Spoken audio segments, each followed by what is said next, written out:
Anda kembali menyaksikan Talk Show Aceh TV pemirsa, dan buat Anda juga dapat menyaksikan tayangan ini di YouTube dengan kata kunci Aceh TV Live Streaming. Dan kita masih membahas tentang game online yang ada di Aceh, bagaimana mencegahnya. Masih dengan Lim Faisal, Ketua MPO Aceh, dan juga Pak Henry dari Kabid e-Government dari Kominsa Aceh. Tadi kita sudah membahas di segmen awal bagaimana kemudian kita bisa paling tidak meminimalisir efek dari efek-efek negatif dari game online ini. Bahwasannya orang tua menjadi salah satu pilar penting ya Pak dan Tengku ya, bagaimana orang tua bisa menjaga dan peraturan yang ketat untuk anaknya. Tapi balik lagi Pak, bicara kondisi hari ini, bagaimana fakta di warung kopi misalkan yang paling mudah kita temui? Ya, jadi memang seperti yang saya katakan di awal bahwa jaringan telekomunikasi di kita di daerah ini merupakan ujung paling ujung lah kita bilang ya, karena kontrolnya tetap ada di pusat gitu, dan pemblokiran ini tidak bisa dilakukan secara per wilayah gitu. Jadi misal khusus Aceh saja gitu, tidak bisa karena kontrol kita bisa aja di Medan gitu, nah atau di Jakarta, nah sehingga sulit sekali pemblokiran terhadap teknologi ini, apalagi konten tadi ya. Sama seperti polisi dan pencuri gitu. Pasti pencuri jauh selangkah lebih maju gitu kan. Nah, ketika kita blokir domainnya A gitu, bisa udah ganti domain B. Baik. Nah, domain B kita blokir, bisa domain C. Kita selangkah lebih mundur nih Pak. Nah, kita maju terus, kita kejar-kejaran terus gitu. Karena tadi bahwa secara regulasi misalnya terkait dengan penggunaan game tadi sudah jelas, ya kan? Oh, ini untuk umur 17 tahun ke atas. Baik. Harusnya kan bisa dipahami. Iya. Nah, ini untuk 17 tahun. Kenapa yang anak-anak masih SMP 12 tahun ke bawah itu masih juga ada yang main padahal belum haknya untuk menggunakan itu. Yang gitu. Kominsa coba lakukan apa nih Pak? Nah, yang Kominsa coba lakukan yang pertama tadi kita membuka beberapa dulu kita dari tahun-tahun 2011 kita punya yang namanya internet syariah. Internet syariah. Internet syariah. Gimana itu Pak, internet syariah? Ya, jadi pemerintah Aceh dengan jaringan pemerintah Acehnya itu mendapatkan aduan atau laporan dari masyarakat, kemudian kita blokir di jaringan kita.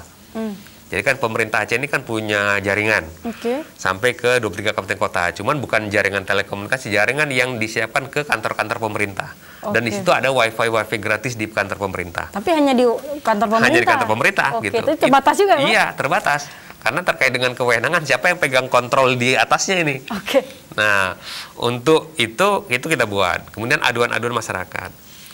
Kita bisa lewat email, aduan konten @acehprogo.id, kemudian lewat website aduan, lewat hotline, telepon, SMS dan sebagainya. Tapi kembali lagi tadi bahwa kepedulian masyarakat ya, masyarakat yang melaporkan ini kalau kita urut gitu, itu setahun belum tentu ada satu yang melaporkan. Belum tentu ada satu yang dari awal misalkan ada lima atau apa itu laporan itu di mana yang dibawa ke pusat Pak ya tadi untuk memblokir itu? Laporan yang di pusat ketika sudah rame. Udah rame di masyarakat, udah tinggal googling aja di Google gitu, game online. Berarti fenomena. Bukan aduan. Bukan. Jadi yang aduan itu ada juga. Ada juga, tapi belum tentu banyak, tapi belum bisa tentu fenomena banyak, itu. Iya. Artinya kan gini, pada saat ini booming harusnya kan banyak yang melaporkan dari masyarakat. Ya kan, masyarakatnya kan bukan itu aja yang lapor. Mungkin karena dia nggak senang game online, asik dia aja yang lapor. Artinya dasarnya gitu. Fenomena tadi ya Pak? Fenomena. Ya.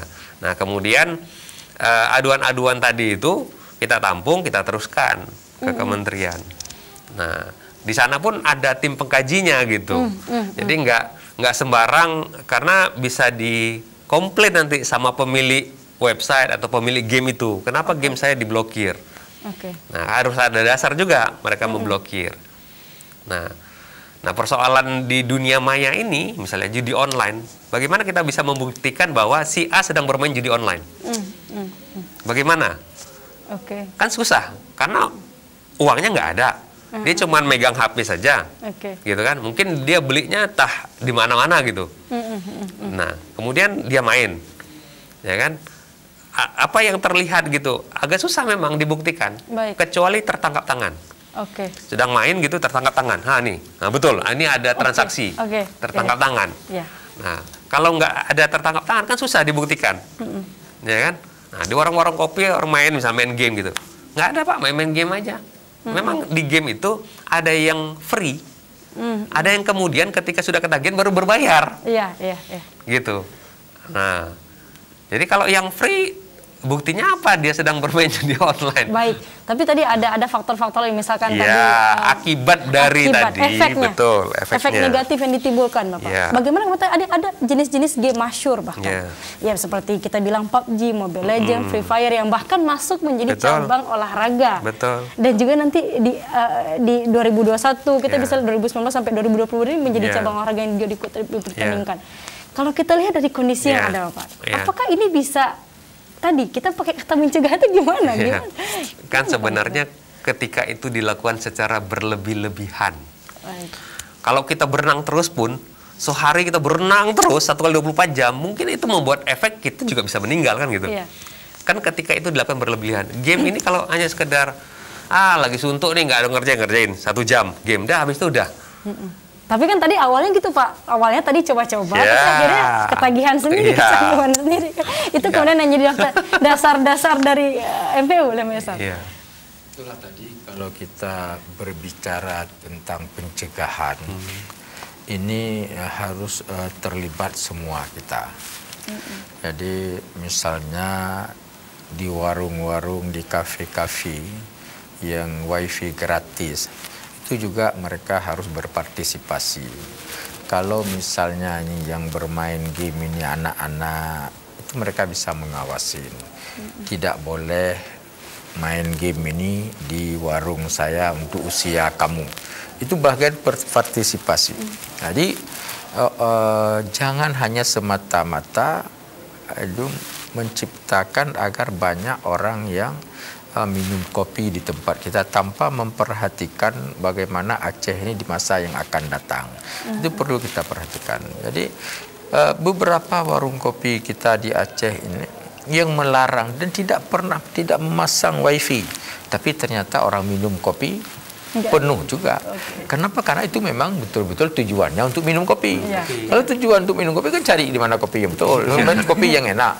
Jadi kalau di tempat yang dipancing dengan wifi gratis, itu pasti ada masalah di kopinya, tidak menimbulkan rasa enak ini dan sebagainya.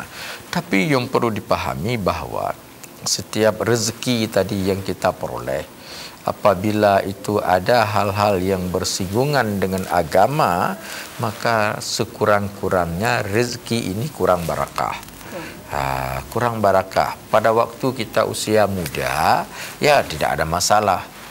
Kita kumpulkan uang-uang itu, nanti pada usia kita 50 tahun ke atas, ternyata 10 tahun sudah kita kumpulkan uang, dihabiskan hanya 1 hari di rumah sakit. Nah, ini kan bukti-bukti untuk apa hal ini seperti ini. Jadi yang harus kita lakukan ini perlu kita perhatikan bersama. Jadi tidak ada larangan, tapi tadi untuk pencegahan ini maka butuh keterlibatan kita bersama. Orang tua juga perlu mengawasin anak-anaknya, ya kan? Sekolah juga perlu mengawasin anak-anaknya. Warung-warung kopi juga perlu mengawasin. Insya Allah dengan kebersamaan, kepedulian kita kepada generasi di masa yang akan datang, insya Allah itu walaupun tidak 100%, tapi sekurang-kurangnya mempersempit ruang bagi adik-adik. Dengan sebab kita mempersempit ruang ini, maka sama dengan kita sudah berpartisipasi untuk menjaga generasi Aceh ke depan, generasi yang lebih baik di masa yang akan datang. Ini berapa banyak laporan itu kan sering diungkapkan oleh beberapa teman-teman ke Ketua Mahkamah Syariah Kabupaten. Itu ngetren sekali bahwa gugatan dari istri kepada suami alasannya salah satu itu suami sibuk dengan waktu bermain game. Main game. Jadi terbengkalai keluarga, terbengkalai anak, tidak mencari nafkah, malam begadang, hari sibuk nih. Itulah salah satu yang muncul akhir-akhir ini gugatan daripada keluarga. Ini bukan hanya untuk anak-anak saja, tapi juga kepada orang-orang yang dewasa. Maka tadi kita sebutkan butuh kebersamaan kita. Jadi tidak boleh satu orang nih. Tapi perangkat hukum untuk landasan bagi semua orang agar ini berpartisipasi, mencegahnya sudah ada fatwa MPU. Ya, itu perangkat hukum. Tapi perangkat hukum itu tidak akan pernah efektif kalau hanya kewenangannya di Kominsa saja, kewenangannya di orang tua saja, tapi tidak semua lini ini harus kita jaga bersama-sama, harus kita pagar bersama-sama, sekalipun nanti dalam usaha itu pasti kan ada hal-hal yang memang di luar jangkauan kita, tapi nggak ada masalah. Tapi jangan sampai sebebas-bebasnya, tidak ada rasa takut, tidak ada rasa yang mencegah, itu jangan. Jadi kalau ada anak-anak, kamu dengan pakaian sekolah, nggak boleh main game di sini, tidak boleh kamu minum kopi di warung saya. Kalau itu luar biasa bagus. Tetapi orang yang tidak laku jual kopi, suka dia menampung anak-anak bolos, anak-anak sekolah bolos, itu yang tidak betul. Yang level 1 MUI bagaimana dari hari ini?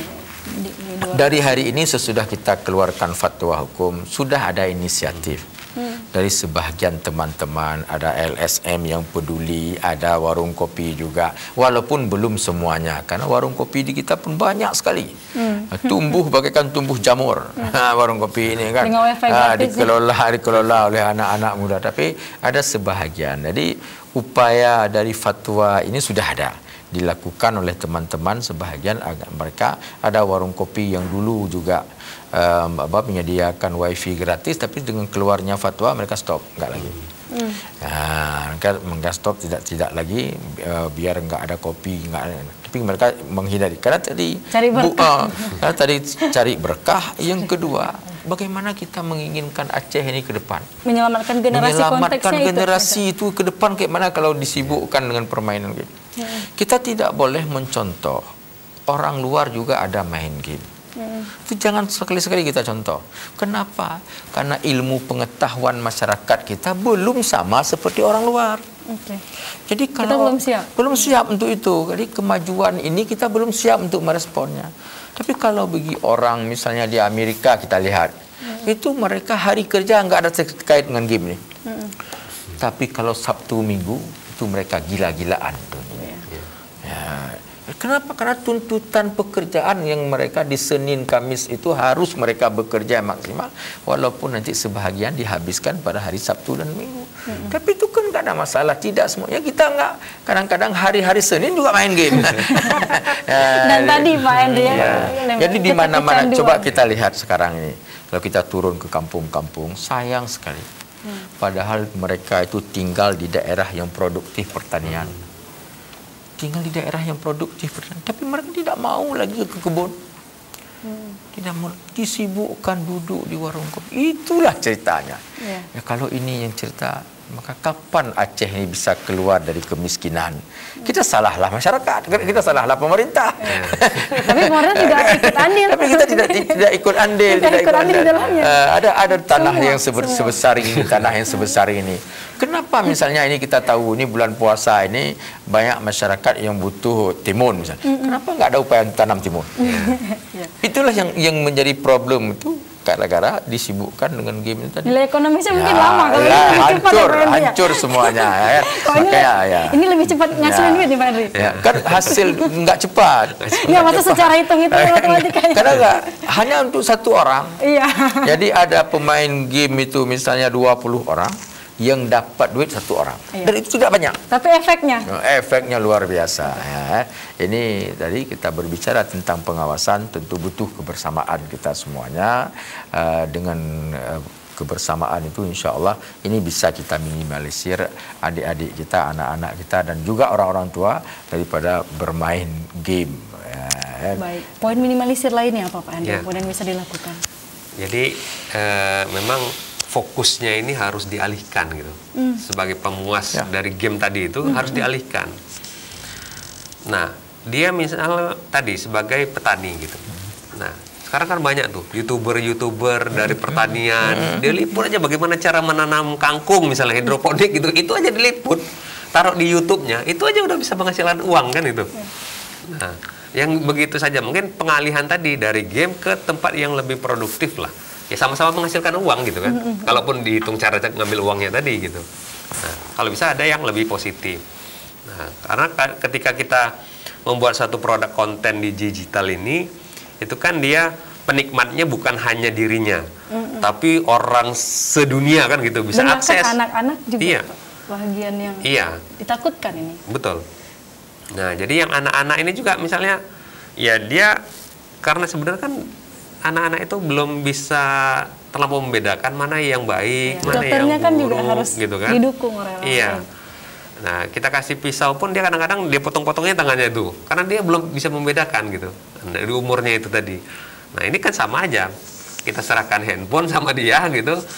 Mama lagi masak nih, udah nih handphone, lihat aja tuh, gitu kan. Balik lagi Pak, Kominsa yang bisa dilakukan Bapak, yang terus dilakukan bahkan sampai hari ini untuk bisa minimalisir itu. Nah, jadi perlu adanya tadi pengalihan tadi. Jadi misalnya pembuatan grup misalnya untuk konten digital potensi Aceh misalnya. Itu dilakukan. Nah, itu kita lakukan. Iya, jadi semacam pembinaan kepada adik-adik gitu kan, kepada konten kreator gitu. Kita buatkan pelatihannya. Ya, kemudian begini caranya ngeliput sebuah gambar yang baik gitu kan. Tapi kan ini untuk konten kreator Pak. Bagaimana untuk anak-anak yang mereka bahkan yang kita lihat ini sasaran utamanya mereka nih Pak. Kalau tadi kan memang yang mereka sudah paham lah istilahnya, sudah mengerti. Nah, anak-anak sendiri kan kembali tadi, apakah anak-anak umur di bawah berapa tahun itu sudah layak diberikan alat secanggih ini? Artinya orang tua juga diberikan informasi yang sama Bapak. Iya. Dari Kominsa misalnya. Benar.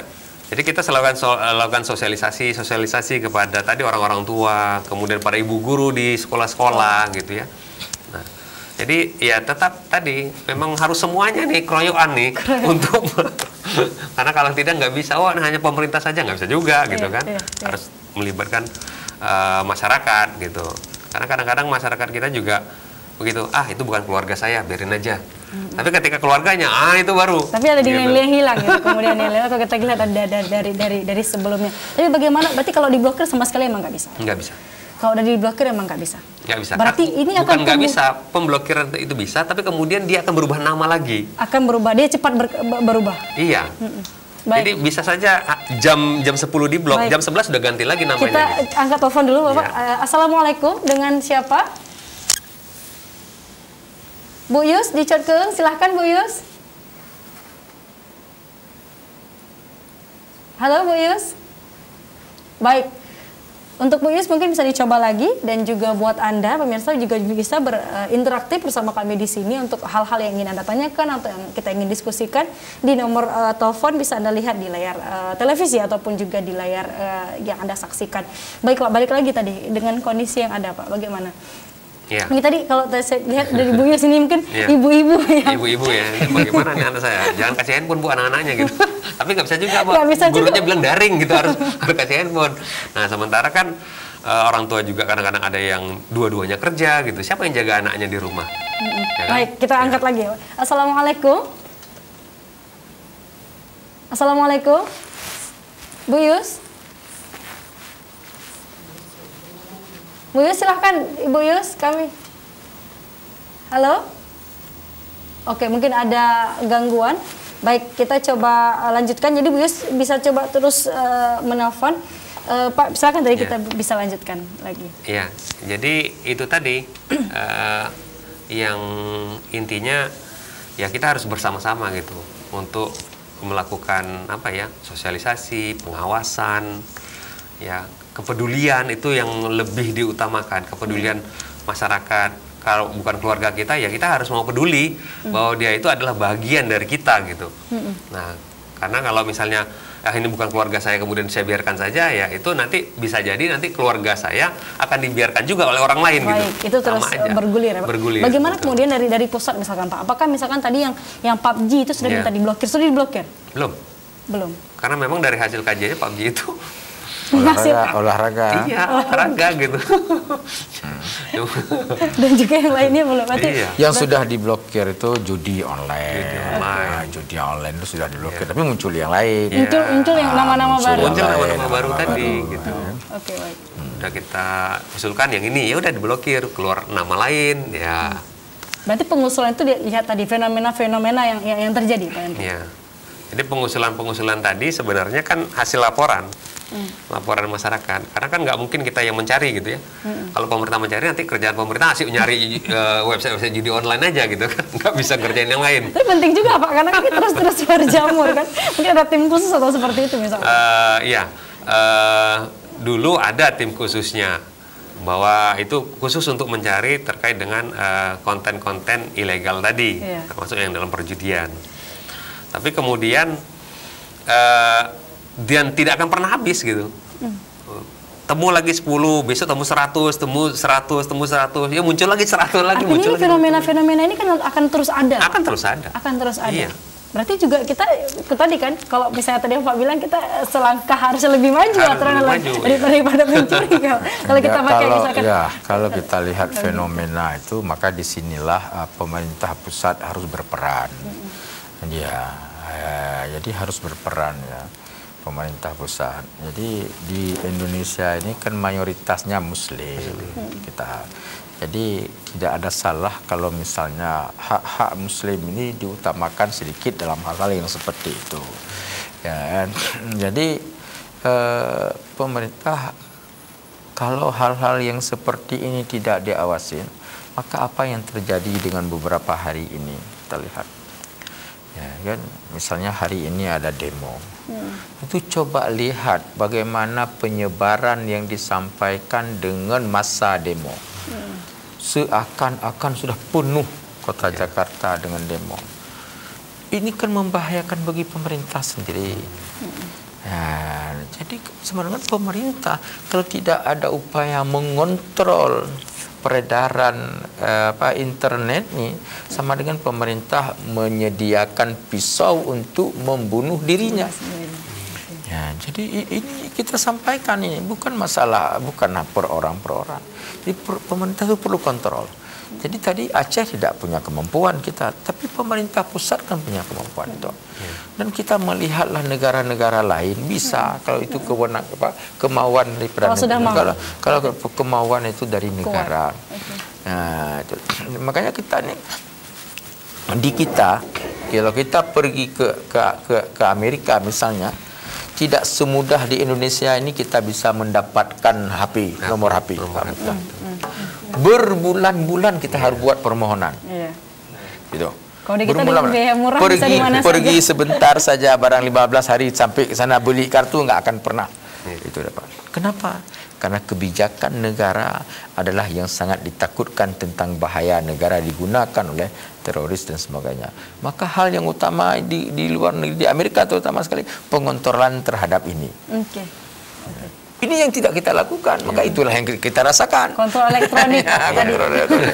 Tapi mereka demi untuk menjaga negara, ya kan. Tapi itulah yang kita rasakan. Tapi kita juga menjaga generasi, Pak, tadi kalau konteksnya game online. Baik, kita istirahat sejenak, Bapak-bapak. Jangan kemana-mana, pemirsa. Kami masih menunggu partisipasi Anda dan juga kami akan kembali setelah yang satu ini.